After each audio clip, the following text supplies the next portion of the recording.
Hello, Ted Gambardella here with your World Cup finals results. Spain has won the World Cup by 1 point after 115 minutes of sheer boredom. Words cannot express the extreme horror we felt when we realized about midway through the second half of this incredibly boring and coma-inducing World Cup final that the game was headed to overtime. Just like 5 of the last 17 World Cup finals, proving once and for all this is indeed the slowest, lowest scoring, most boring sport in the world. After being tortured for 45 minutes during the first half with no scoring, and then 45 minutes in the second half with not one score, we were now facing the pain of having to watch another guaranteed 30 minutes of no scoring for the inevitable shootout, where each team actually gets 5 free kicks from 10 or 15 feet. We're not really sure how far it is, but it must be like 7 or 8 miles because 20% of the players don't make the kick. But mercifully, somehow, Spain scored a point. A point! A point after 115 minutes of complete boredom and utter despair and disgust. Spain won the World Cup and the right to be called world champions for 4 years. We don't know what's harder to do, staying awake for 90 minutes of nothing happening to a soccer game, or listening to the losers like the English and the U.S. announcers, of which between the two have only one World Cup win in the last 12,000 years. And that was by England. The best the U.S. can do in the World Cup is 16th. But we've only been trying about 500 years.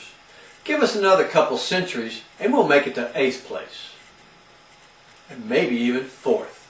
How anyone can listen to these losers tell you how to play the great game of soccer is beyond imagination. English announcers in soccer and golf, none of which have ever won a World Cup or a PGA Major Championship.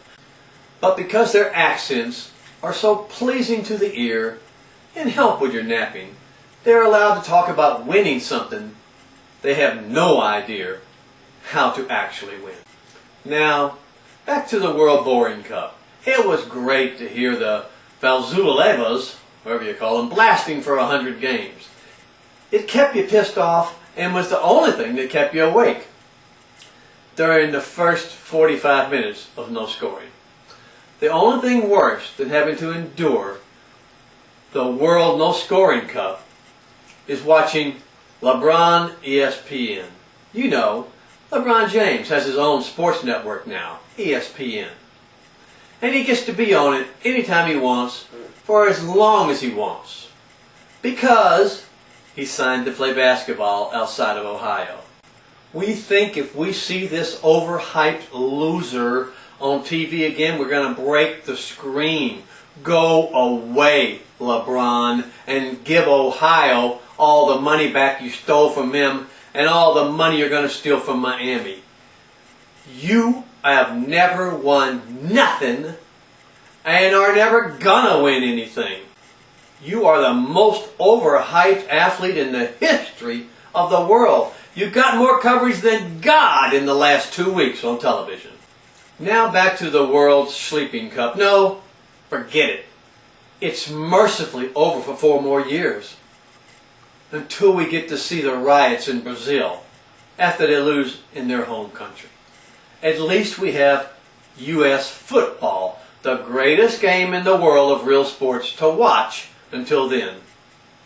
And anyone who doesn't agree that football is the greatest sport in the world, I think soccer is exciting to watch, is drunk and has no idea what a real sport is all about.